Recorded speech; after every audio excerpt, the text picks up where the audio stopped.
O período é de democracia, mas na história recente do país há uma época nebulosa. É o período da ditadura que ainda tem muitos capítulos a serem escritos.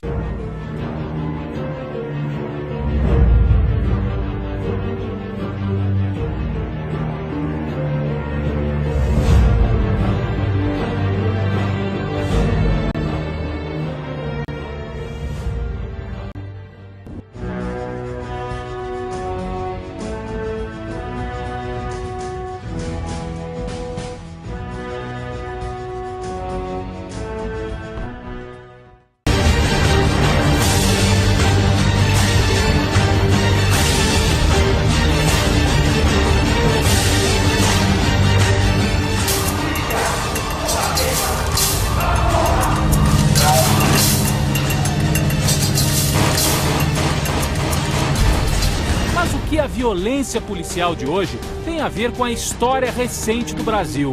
É o que você vai descobrir a partir de agora. Fui preso dormindo às 6 horas da manhã, 6h30, e até poucas horas antes, até às 4 da manhã, eu estava numa boate com um delegado e um escrivão do DOPS, bebendo com um delegado e um escrivão do DOPS. Eu acho que isso foi um dos motivos que ajudaram a salvar a minha vida.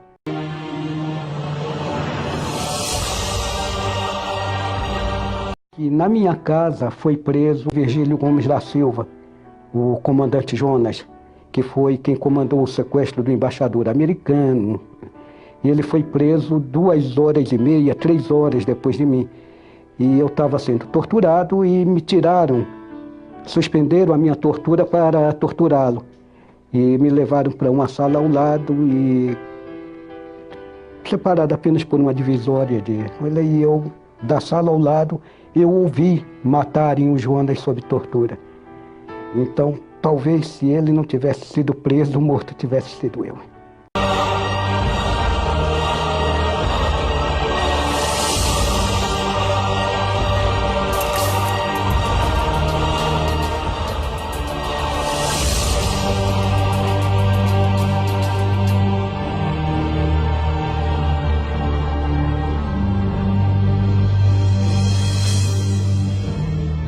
Participava da Vanguarda Armada Revolucionária Palmares, que era uma organização de esquerda. Ao ser presa em 71, no meu apartamento, no bairro do Flamengo, no Rio de Janeiro, conheci um outro tipo de tortura, que foi a geladeira, né?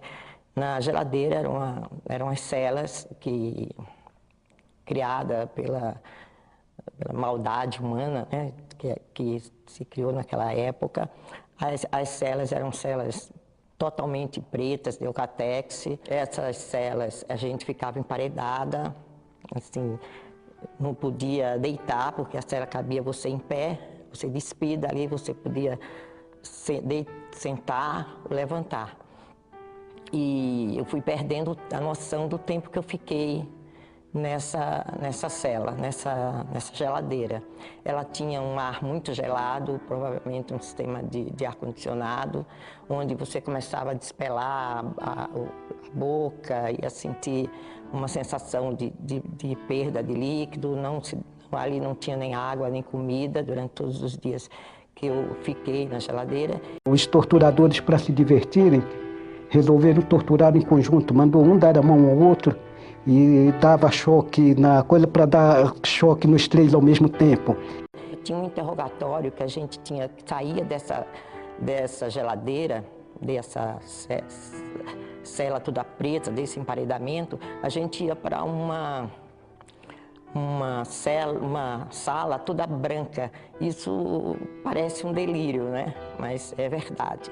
Nós íamos para uma cela toda branca, com holofotes em cima, com a luz muito intensa, onde uma pessoa me interrogava, ele ficava atrás de mim e fazia perguntas e dizia mentira e dava telefone nos ouvidos, né? E realmente a gente via estrelas naquele momento. E lá no DOPS eu sofri todo tipo de tortura, desde espancamentos, pau de arara, choques elétricos, ausência de alimentação e, logicamente, que a repressão era bem violenta.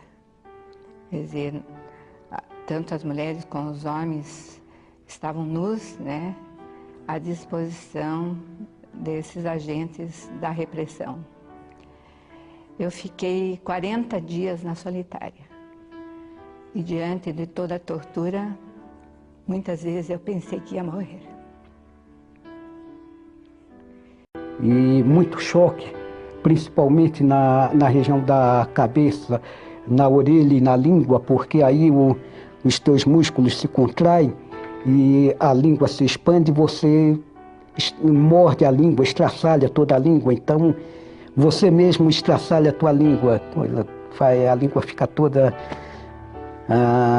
despedaçada dos lados por causa do choque. Havia sempre um torturador bonzinho e um mauzinho, né? O bonzinho é aquele que chegava mais, falava para você. E eu pedi para ele, me mate, que eu não consigo mais viver, eu não quero viver. E ele me olhou, né, e disse assim, eu lhe mato se eu quiser e quando eu quiser. Eu tenho o tempo todo, eu posso te fazer em pedacinhos.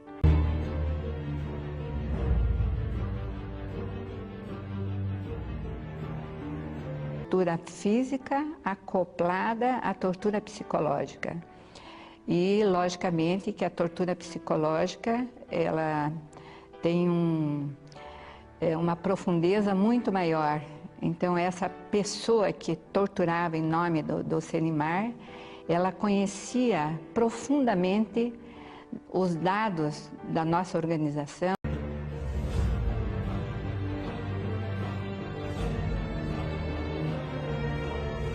A tortura a gente leva, né, pro resto da vida. Esse sentimento, que eu acho que o sentimento maior é o sentimento da impotência, né?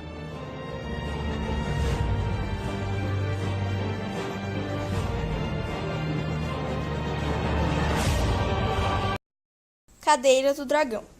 Nessa espécie de cadeira elétrica, os presos sentavam pelados numa cadeira revestida de zinco, ligada a terminais elétricos.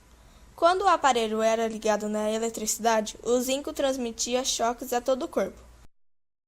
Pau de arara. Esse tipo de tortura já havia sido usado durante a escravidão. Com uma barra de ferro atravessada entre os punhos e os joelhos, o preso ficava nu, amarrado e pendurado a cerca de 20 centímetros no chão. O preso sofria com choques, pancadas e queimaduras com cigarros. Afogamentos. Os torturadores fechavam as narinas do preso e colocavam uma mangueira ou um tubo de borracha dentro da boca do acusado para obrigá-lo a engolir água. Outro método era mergulhar a cabeça do torturado num balde, tanque ou tambor cheio de água, forçando sua nuca para baixo até o limite do afogamento. Soro da verdade. O tal soro é o pentotal sódico, uma droga injetável que provoca na vítima um estado de sonolência e reduz as barreiras inibitórias. Sobre seu efeito, a pessoa poderia falar coisas que normalmente não contaria, daí o nome soro da verdade. Mas seu efeito é pouco confiável, e a droga poderia até matar.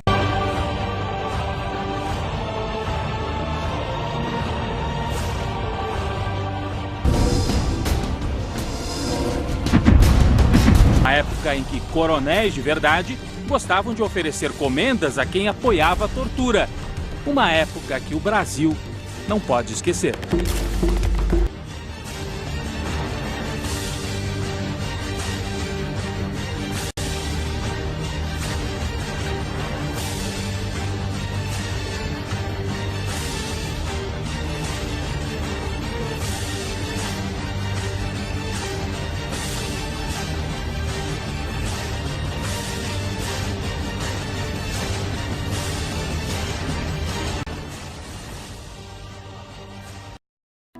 O que me fez resistir não foi amor, foi ódio. Ódio por quem estava me serviciando. Então era aquela coisa de sobreviver, resistir e sobreviver para fazê-los pagar pelo